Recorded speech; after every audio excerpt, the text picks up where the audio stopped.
hi and hello, it's close-in time, and welcome to Cookie Run Kingdom for Dummies, a video where I will be attempting to educate you by talking about Cookie Run formally and primarily objectively, with my opinions occasionally added in. The goal here is pretty simple: help teach people interested in learning about Cookie Run Kingdom, and perhaps teach an existing fan a new thing or two. So without further ado, give yourself a pat on the back alongside a snack as we'll be diving into the world of Cookie Run.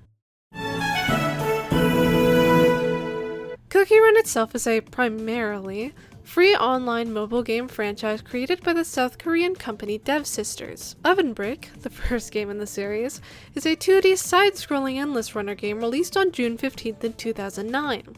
After Oven Break, there was Oven Break Infinity, released in September of 2009, Oven Break 2, released in December of 2012, and Line Cookie Run alongside Cookie Run for Cacao, released in 2013.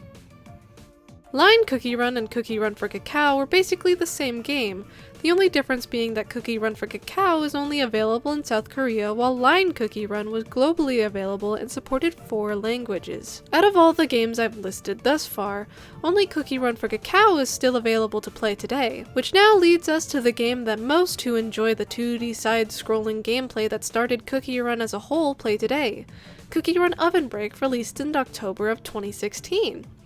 Despite Cookie Run for Cacao still being up, unlike Cookie Run Oven Break, it does not have consistent updates. As a result, alongside how Cookie Run Oven Break is more accessible globally, Cookie Run Oven Break is, in a way, the main side-scrolling Cookie Run game. Despite this fact, however, it is not the most popular Cookie Run game. After the international success from Cookie Run Oven Break, alongside the large amount of existing fans from the decades of content and games, the franchise was big enough to start experimenting, free to throw whatever concepts for games at the wall and see what stuck with people.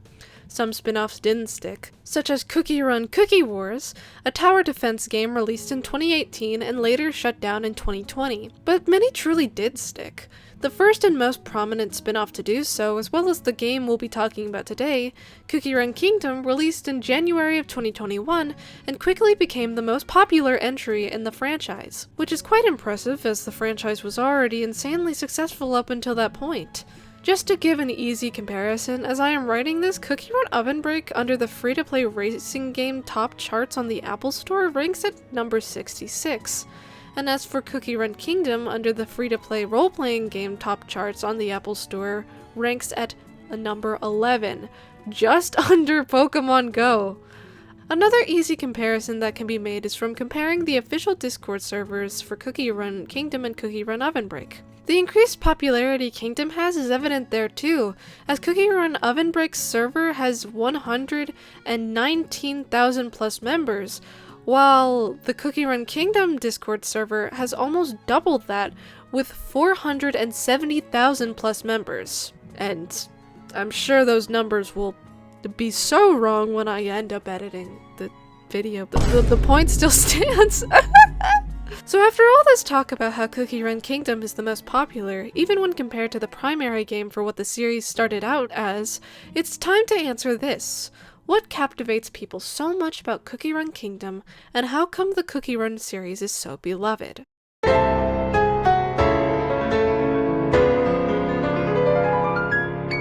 The Cookie Run series' popularity is for a number of reasons: engaging stories, fun gameplay, appealing art, well-written characters, whimsical world-building, creative designs, and so forth. The premise of most every single Cookie Run game is about a gingerbread cookie named Gingerbrave, who was baked by witches and breaks out of the oven, running away and escaping said witches.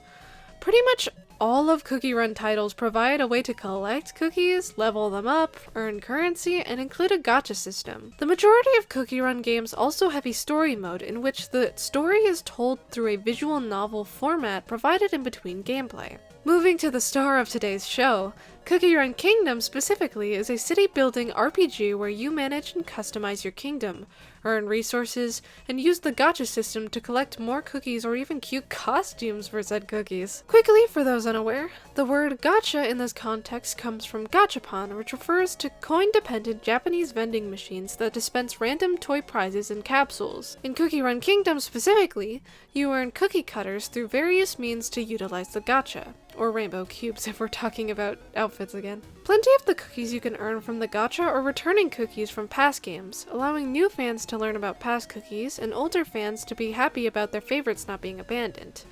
Although, not every cookie is so lucky. I miss you, Earl Grey cookie. Sorry, that wasn't in the script. From the cookie gacha, you can also get soul stones. When you have enough soul stones, you can use the soul stones to upgrade your cookie and add stars, making them more powerful. This system makes it so, for the most part, getting duplicates of cookies is never a waste, as you get several soul stones. You can also get soul stones through various means to get the cookies if you do not get them from luck alone as well. All cookies in the game have unique designs, lore, and personalities.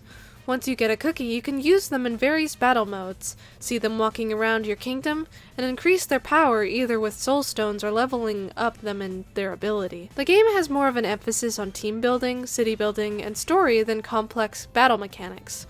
The gameplay for battles is more about watching the cookies fight, seeing if they will win or not, and optionally, perhaps, press buttons for the cookie's special attacks at a quicker or slower pace. I personally enjoy it as I find it a calming, indulgent, and fun experience. I love seeing the art of cookies pop up with their special attacks, and all the effects that pop up on screen. Go, my cookies! Make my phone burn hotter than the oven you were baked in! The screen effects get even crazier in the arena mode, in which you battle other people's teams of assorted cookies with varying power levels to rank up and get rewards. I just can't help but share my positive opinions when explaining the peel? Like the banana Is there a banana cookie? I hope there is. I just can't help but share my positive opinions when explaining the appeal of Cookie Run Kingdom to help my points. Like, for example, how I find the kingdom in the game to be so comforting and whimsical within itself. In the kingdom, the cookies can interact with certain items, some cookies that are relevant to each other can have interactions, and some items have specific animations that can play if you have the right cookie to interact with it. The music is beautiful as well, and you can choose what music plays in your kingdom after a certain point from the genuinely incredible soundtrack within the music hall.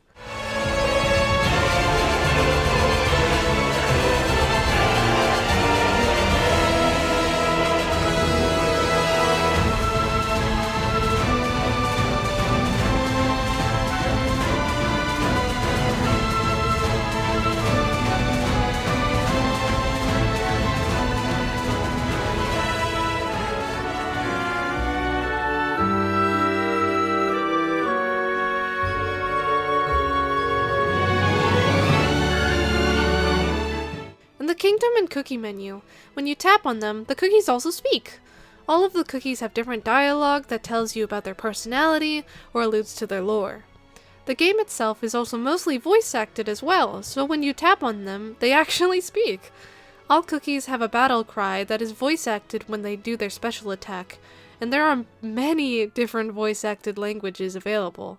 Within the story mode visual novel segments, the dialogue is usually voice acted for the cookie characters as well, which adds a lot of emotion to the story. Speaking of which, let's actually touch upon the story of Cookie Run Kingdom, shall we?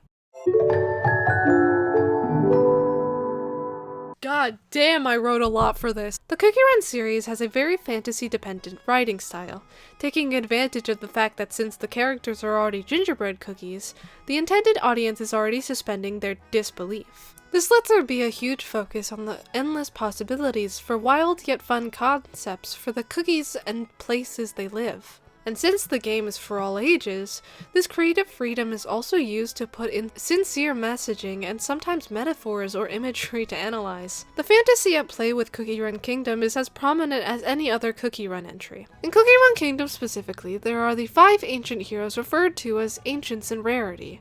The 5 ancient heroes all have a soul gem, which are semi-sentient mythical jewels created by the witches for cookies with good morals to serve cookie kind. The soul gems grant the cookies who have them immortality and immense power. However, due to the power of the soul gems being able to be harnessed by others who are not their owners, conflicts were caused that drive the story. In fact, the ancient heroes themselves were not the original owners of the soul gem. The 5 beasts were the original holders of the soul gem, created to serve cookie kind. However, the raw power of the soul gem led them to corruption, causing them to create destruction and devastation instead. The fallen heroes become the beasts, and the beasts were punished and sealed away in a silver tree as punishment by the witches. The witches then refined the uncorrupted remnants of the soul gem and created new soul gems with them. Instead of creating cookies meant to only serve one purpose like last time, which ultimately led to the beast's corruption besides the raw power they wielded, the witches learned from their mistakes and decided to scatter the refined soul gems all across Earthbread to seek out cookies deemed worthy to wield them. The cookies who wield the refined soul gems are the ancients, and their other halves are the beasts. Every single one has a virtue, and all the beasts have a virtue they once were and the one they are now after they, as a person, I suppose Cookie, changed for the worse. The game begins with a cutscene telling the player about soul gems being scattered across Earthbread, and how the ancient heroes who emerged all became friends. They had entered a new age of prosperity with the kingdoms they created, until conflict struck due to the soul gem being able to be harnessed by anyone. Dark Enchantress Cookie began the Dark Flower War, a war between Dark Enchantress Cookie and the 5 ancient heroes. A flashback of the fight that ended the war is shown to the player as the tutorial, and here we see all the ancient heroes preparing to fight Dark Enchantress Cookie. There's Pure Vanilla Cookie, who wields the soul gem with the light of truth. There's White Lily Cookie, who wields the soul gem with the light of knowledge. There's Dark Cacao Cookie, who wields the soul gem with the light of resolution. And there's Golden Cheese Cookie, who wields the soul gem with the light of abundance. During the fight with Dark Enchantress Cookie, where she attempts to take the soul gems, a big explosion causes the soul gems to shatter and scatter across the land. Nobody knows what happened to the ancient heroes after that point, but Dark Enchantress Cookie takes advantage of their disappearance and causes mayhem all over the land. After the opening cutscene, we see Ginger Brave, Strawberry Cookie, and Wizard Cookie break out of the oven together and find cute sugar gnomes living at the remains of a once great kingdom. They all decide to create their own kingdom together, even if they don't know exactly what they're doing. They eventually meet Chili Pepper Cookie through utilizing a magic cookie cutter. I don't know either. And Custard Cookie the Third, when venturing out after a cake hound who stole a crown left at the abandoned kingdom. Their journey truly picks up as Custard Cookie the Third is a descendant of the Vanilla Kingdom, the kingdom once ruled by Pure Vanilla Cookie. They set off to find this once great kingdom and learn of the ancients and events from the past. That's all I'll say on the lore for now, as I'd like people to know just enough to be able to tell if they're interested in the story enough to give Cookie Run Kingdom a try. The Cookie Run series as a whole has much to offer, but I wanted to cover Cookie Run Kingdom specifically as it's my favorite when it comes to story and personal experience. Cookie Run Kingdom is very near and dear to my heart, as most of my friends play the game, making it so that the way I've interacted with the game myself has ultimately strengthened my bonds with my close ones. Whether that bonding be over gameplay, obtaining new characters, the art, favorite characters, or the story, I've really enjoyed the series and being able to share that enjoyment with others. I highly recommend Cookie Run Kingdom, but I recommend it with the statement of, make sure you keep in mind that there are microtransactions if that's a turnoff. More than anything, I hope you understand what Cookie Run Kingdom and Cookie Run itself is better now, whether it's for yourself or a close one. Thanks for watching, and stay hydrated. That's what I wrote for the outro, really? That's it? You know what? No, stay hydrated. That's good. Let me drink water right now. Yeah, stay hydrated.